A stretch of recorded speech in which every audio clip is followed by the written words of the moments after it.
Alhamdulillahi Rabbil Alamin. Alhamdulillahilladzi khalaqal insana min dzakarin wa untha. Alhamdulillahilladzi kammala hadzal khalqa liyusbiha khalifatan fil ardi wa 'abidan lil khaliqi. فنشهد أن لا إله إلا الله وحده لا شريك له ونشهد أن محمدا عبده ورسوله الذي لا نبي بعده. اللهم فصل وسلم وبارك وكرم على هذا النبي العظيم الرسول الأمين نبينا وسيدنا محمد وعلى آله الطاهرين وصحبه أجمعين وذرياته وأمته إلى يوم الدين. أما بعد، فيا عباد الله، أحباب الله وأحباب رسوله صلى الله عليه وسلم، أوصي نفسي وإياكم بتقوى الله فقد فاز المتقون، فلا تموتن إلا وأنتم مسلمون. فقال تعالى: يا أيها الذين آمنوا اتقوا الله حق تقاته ولا تموتن إلا وأنتم مسلمون. Hadirin jamaah Jumat rahimani wa rahimakumullah, mengawali khutbah Jumat ini, khatib mengajak pada kita semua tanpa kecuali untuk meningkatkan pujian, syukur dan takwa kita kepada Allah Subhanahu wa ta'ala. Dan seperti sering khatib sampaikan dalam pembukaan khutbah, dengan ketiga itulah kita dapat menjalani kehidupan di muka bumi ini dengan baik, sukses dan mulia, serta kembali kepada Allah dalam keadaan yang diridhai. Semoga Jumat kedua di bulan Safar tahun 1447 Hijrah ini dijadikan oleh Allah sebagai Jumat terbaik dari sekian Jumat yang pernah kita lalui. Hadirin, saat Allah mencipta manusia, maka bersamaan dengan penciptaan itu dilekatkan dua tujuan, yang dengan dua tujuan itulah kemudian setiap manusia memiliki alasan hadir di muka bumi ini. Tujuan pertama diungkap di Al-Quran surah kedua Al-Baqarah di ayat ke-30, ketika Allah Subhanahu wa ta'ala berfirman, ba'da a'udzu billahi minasyaitonir rajim, bismillahirrahmanirrahim, wa idz qala rabbuka lil malaikati inni ja'ilun fil ardi khalifah. Dan ingatlah, yang belum ingat ketahui, belajar ilmunya, pelajari, pahami. Setelah paham itu, maka ingatlah apa yang telah diketahui dan dipahami itu. Ketika Rabbmu, Rabb kita semua, Rabb Nabi Muhammad sallallahu alaihi wasallam, Rabb kita semua, berfirman memviralkan kepada seluruh kalangan malaikat dan makhluk sekitarannya. Ada malaikat, ada jin yang tercipta sebelum manusia. Wal janna khalaqnahu min qablu min naris samum. Dan demikian kalangan jin dicipta sebelum manusia dari materi yang berbeda, yaitu api yang menyala. Demikian penegasan di Quran surah ke-15 Al-Hijr di ayat ke-27 itu. Inni ja'ilu fil ardi khalifah. Kembali ke Al-Baqarah, Allah menegaskan, sungguh aku telah memberikan satu misi untuk manusia di muka bumi itu sebagai khalifah yang memakmurkan, membawa manfaat, mendorong pada kesuksesan, mendorong pada harmoni, dan menjadi generasi yang saling menggantikan. Itu diantara makna khalifah dari akar kata khalafa, yang menggantikan satu dengan yang lainnya, sehingga ada generasi yang kemudian hidup, ada generasi yang dididik, ada generasi yang akan hilang, ada generasi yang akan melanjutkan. Dia punya tugas memakmurkan, membangun kesuksesan, membangun harmoni, membawa manfaat. Jika hidup sebagai anak, menjadi anak yang bermanfaat. Jika punya profesi, profesi yang membawa manfaat. Jika punya cita-cita, cita-cita yang dihidupkan sampai sukses. Jika hidup bersosial, hidup yang harmoni. Menjadi ayah, ayah yang bermanfaat, ayah yang sukses sebagai seorang ayah. Menjadi anak, anak yang sukses, anak yang bermanfaat. Menjadi guru, guru yang bermanfaat. Ketika seseorang dikatakan sukses, kesuksesan itu ditunjukkan dengan manfaat yang ia tampilkan dalam kehidupan. Bukan banyaknya harta, bukan tingginya kedudukan, bukan luasnya pengetahuan. Nabi mengatakan, khairun nas anfa'uhum linnas. Sebaik-baiknya orang adalah yang paling banyak manfaatnya bagi kehidupan di sekitarannya, bagi orang-orang di sekitarannya. Maka ini fungsi yang pertama. Dalam konteks di rumah tangga kita wujudkan. Dalam konteks kehidupan di masyarakat, berbangsa, bernegara, kita coba tampilkan.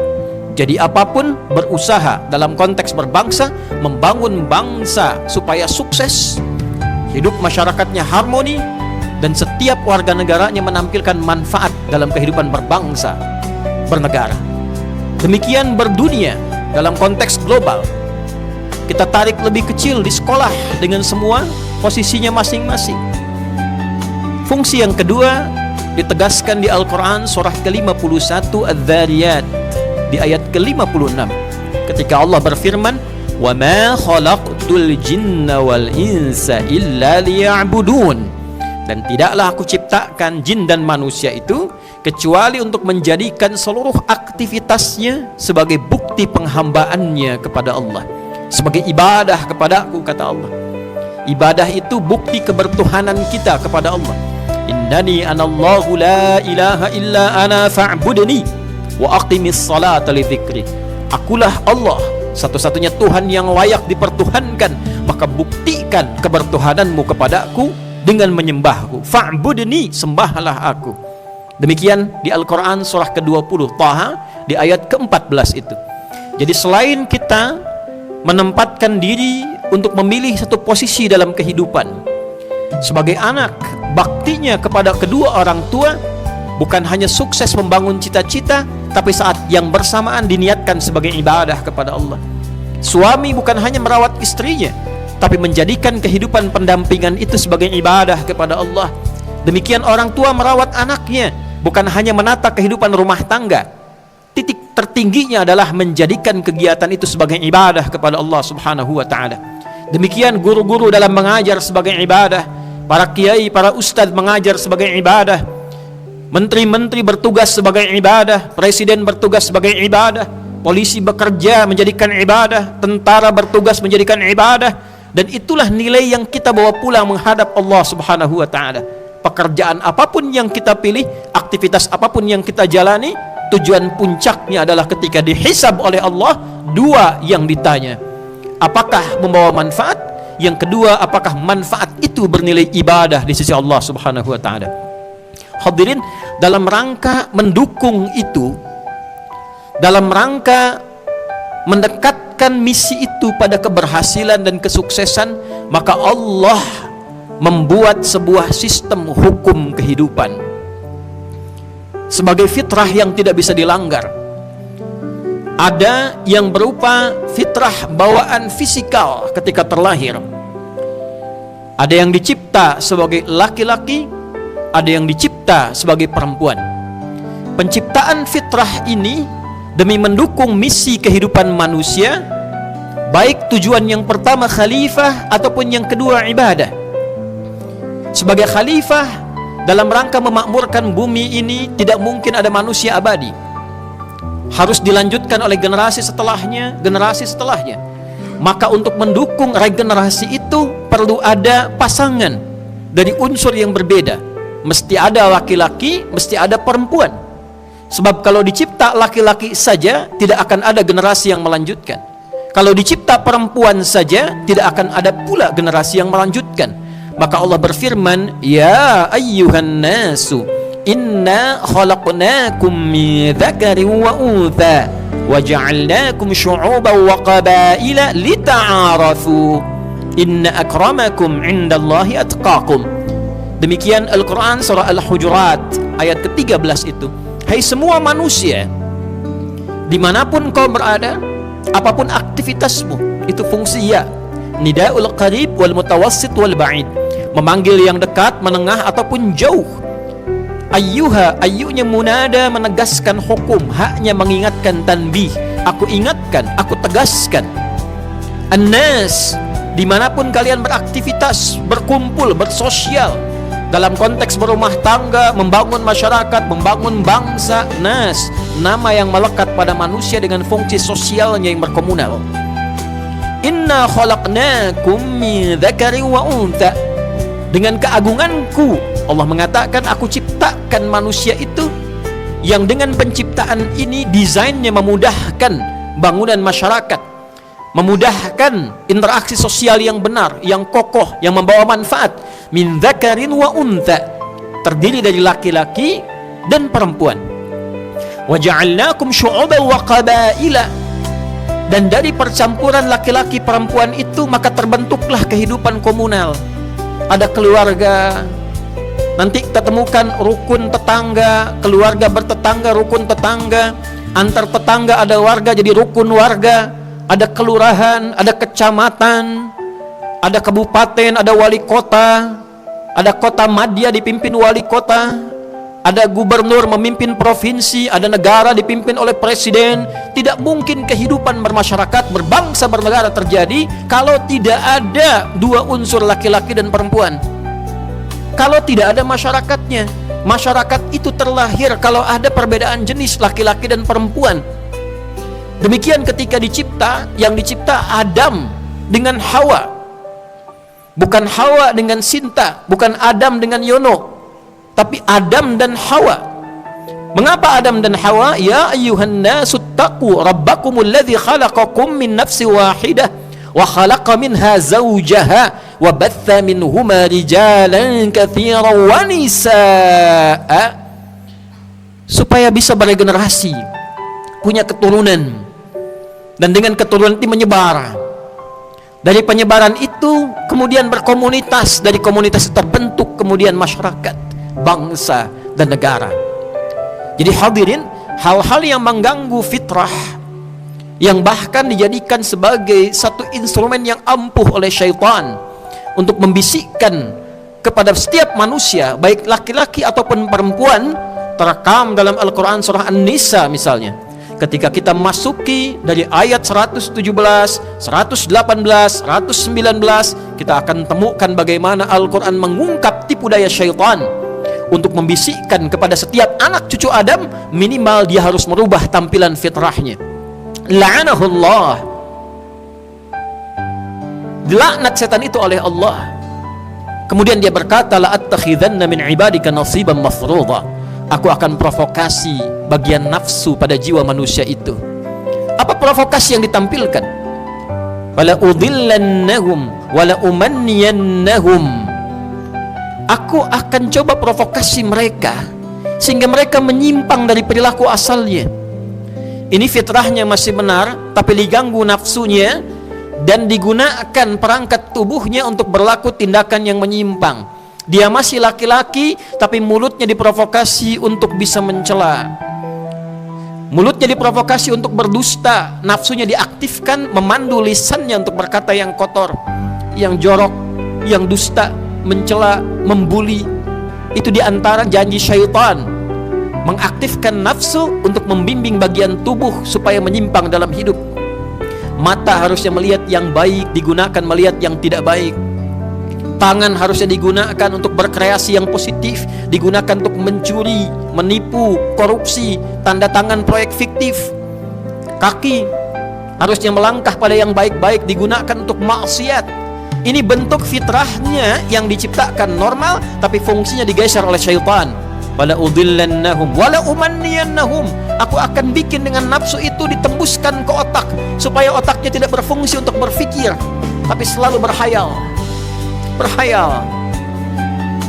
Dibikin betah untuk berhayal, sehingga fungsi otak yang harusnya digunakan untuk berpikir, berzikir, berkurang. Tidak ada kreativitas, yang ada hanya imajinasi. Yang bahaya, dipertemukan antara imajinasi itu dengan kesesatan yang menyimpang. Dibikin gambaran, kalau kamu punya harta begini kamu sukses. Awalnya kelihatan bagus. Coba kalau kamu sukses, hartanya banyak, awalnya dorongannya kamu akan terhormat, bisa bersedekah, dihargai orang. Tapi kemudian caranya dibisikkan lewat nafsu.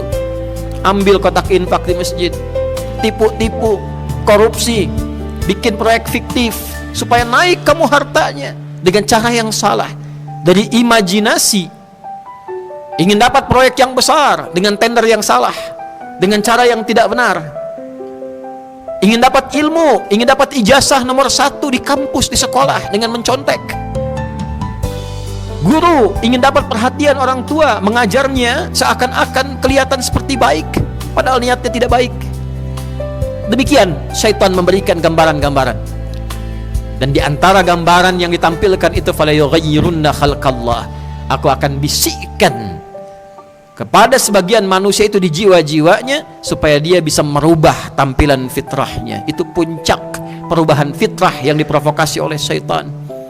Dibisik-bisikin, sebenarnya kamu ini perempuan, cuma terjebak dalam tubuh laki-laki. Keluarkanlah aura keperempuanan itu, maka muncullah kemudian laki-laki tipikalnya, perilakunya menyerupai perempuan. Demikian dibisikkan pada perempuan, kamu itu sebetulnya laki-laki, cuma jiwamu terperangkap dalam tubuh perempuan. Keluarkanlah aura laki-laki itu, sehingga seakan-akan kemudian ia tampil menjadi laki-laki, keluar dari fisiknya yang semestinya, keluar dari tampilan yang resminya, yang formalnya. Ini penyimpangan dari fitrah, bukan entitas baru, bukan manusia jenis baru, karena manusia itu hanya 2, kalau bukan laki-laki, perempuan. Karena dicipta jenis ini untuk mendukung visi kemanusiaan. Jadi tidak mungkin ada negara yang stabil, kehidupan masyarakatnya harmoni, berjalan dengan benar kalau ada pelanggaran terhadap fitrah.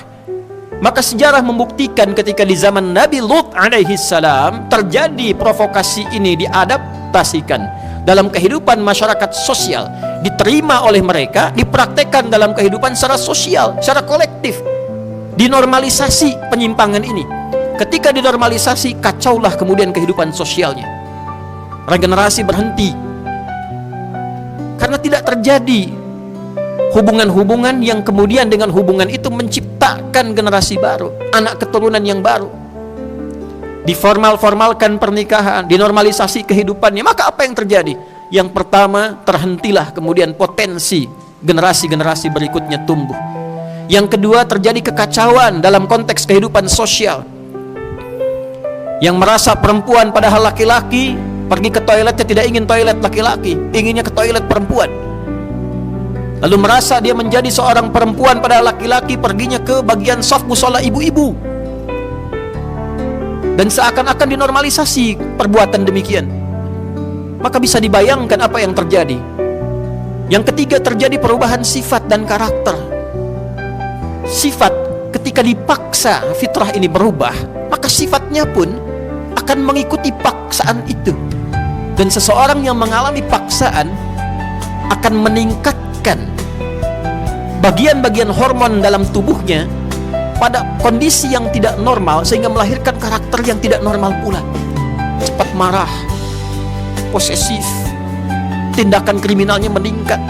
Nabi Lut ketika mengingatkan, itu langsung diancam. Ancamannya tingkat tinggi.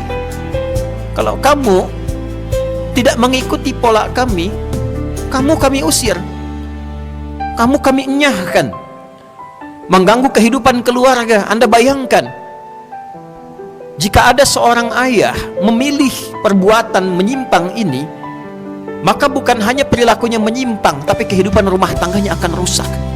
Anda bayangkan hubungan dengan istrinya, Anda bayangkan bagaimana hubungan dengan anaknya. Ketika seorang anak mengetahui bahwa ayahnya melakukan tindakan penyimpangan sosial, tindakan yang menyimpang, lalu masuk ke sekolah dibully oleh teman-temannya, viral beritanya, hancur kehidupan rumah tangganya. Apa dengan kondisi keluarga yang hancur ini diharapkan membangun bangsa, menjadikan generasi emas? Mustahil. Kita berharap generasi emas akan tercipta tahun sekian. Bagaimana generasi emas itu bisa muncul sementara yang berhubungan itu semuanya tembaga? tidak ada campurannya. Maka hadirin yang pertama, kita mesti menempatkan penyimpangan-penyimpangan dalam fitrah adalah sebuah pelanggaran, bukan satu keunikan, bukan satu kekhususan yang harus dinormalisasi atau harus didukung. Tidak ada kaitan dengan HAM, hak asasi manusia. Justru penyimpangan itu melanggar HAM. HAM seorang laki-laki diambil oleh orang menyimpang ini, dipaksa diambil, kemudian ditampilkan dengan tubuh laki-laki menjadi perempuan. Itu pelanggaran HAM. Laki-laki yang mempraktekkan sifat perempuan, dia melanggar HAM perempuan, karena mengambil hak asasi perempuan, dipaksa hadir dalam dirinya sebagai seorang lelaki. Itu pelanggaran HAM yang sangat nyata. Jadi tidak dibenarkan ada aktivis HAM menyatakan hal-hal penyimpangan dalam seksualitas ini, baik itu lesbian misalnya, atau sampai transgender namanya, LGBT misalnya kita sebutkan, ya, sebagai sesuatu yang normal. Ini pelanggar HAM dalam konteks hak asasi manusia, dalam membangun nilai-nilai kehidupan yang nyata. Oleh karena itu, bagaimana solusinya? Yang pertama, kita tempatkan penyimpangan ini sebagai sesuatu yang menyimpang, bukan sesuatu yang normal, penyakit yang harus kita bantu untuk diobati. Maka sebagai muslim, yang pertama, adab kita adalah berdoa, memohon kepada Allah Subhanahu wa ta'ala agar orang-orang yang terjangkiti demikian disembuhkan, diberikan kesempatan untuk dapat sembuh kembali, beraktivitas dengan baik, kembali kepada keluarga sebagai seorang anak, sebagai seorang suami, sebagai seorang istri, sebagai seorang ayah. Berpikir bahwa ia tidak mungkin terlahir kalau tidak ada ayah dan ibunya.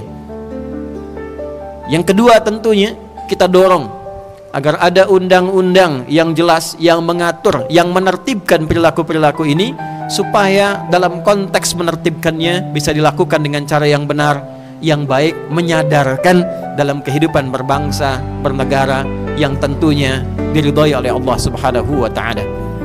Dan yang ketiga, hadirin sekalian,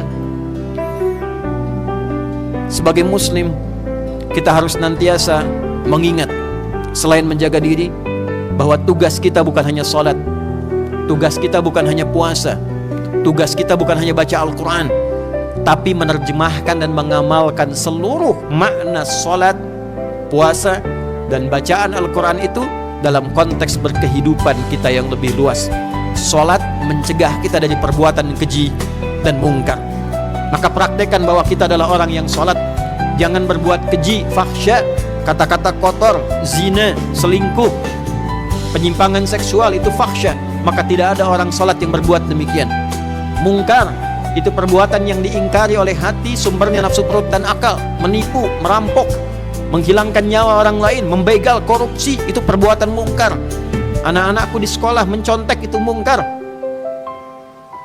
Para guru menerima suap, sogokan, apapun bentuknya, itu perbuatan mungkar. Buktikan kita ini orang yang sholat, terjauh dari perbuatan mungkar. Jika sholat saja kita terapkan dalam kehidupan, nilainya, value-nya, filosofinya, maka insya Allah kita menjadi manusia yang tertib, harmoni, dan terjaga dalam perbuatan-perbuatan yang tidak baik. Maka apalagi kalau bacaan Quran kita praktekkan. Yang berbisnis dengan nilai-nilai Qurani, yang menjabat jadi pejabat Qurani, yang mengajar pengajar Qurani, yang bertugas petugas Qurani, maka kita yakin peradaban akan terbangun dengan masa keemasan yang panjang, dan terjadilah baldatun thayyibatun wa rabbun ghafur. Baldatun thayyibatun wa rabbun ghafur.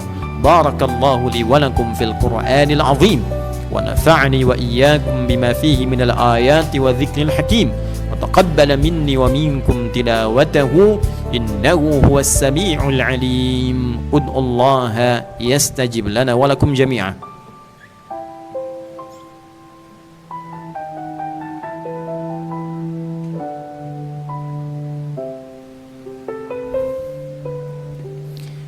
Alhamdulillah, nahmaduhu ta'ala.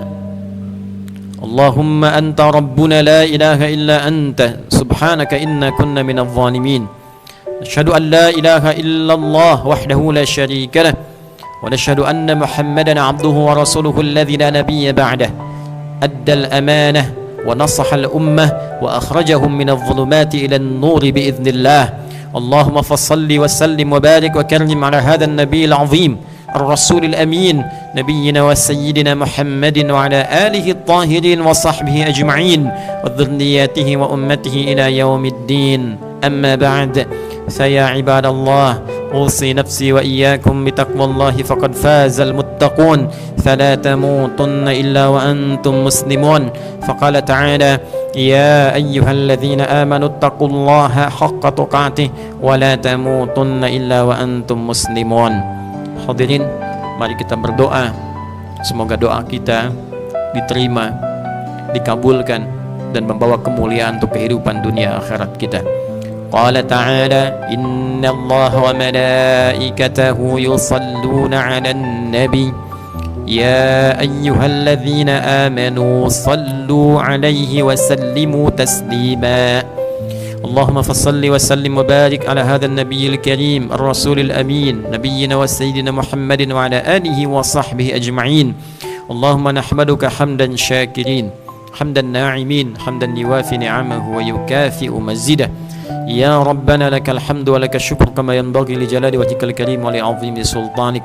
اللهم اغفر للمسلمين والمسلمات والمؤمنين والمؤمنات الأحياء منا والأموات، إنك سميع قريب مجيب دعوات ويقاضي الحاجات.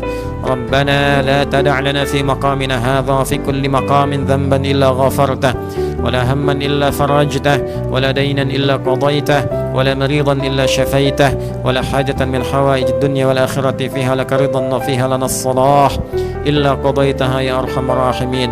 اللهم أصلح أحوالنا، اللهم أصلح أحوالنا، اللهم أصلح أحوالنا، أحوال عائلتنا، أحوال بلادنا أندونيسيا المحبوبة، ما يقربنا إليك يا أرحم الراحمين. اللهم اهد رؤساءنا وأمراءنا ليخففوا حسابهم يوم القيامة يا أرحم الراحمين.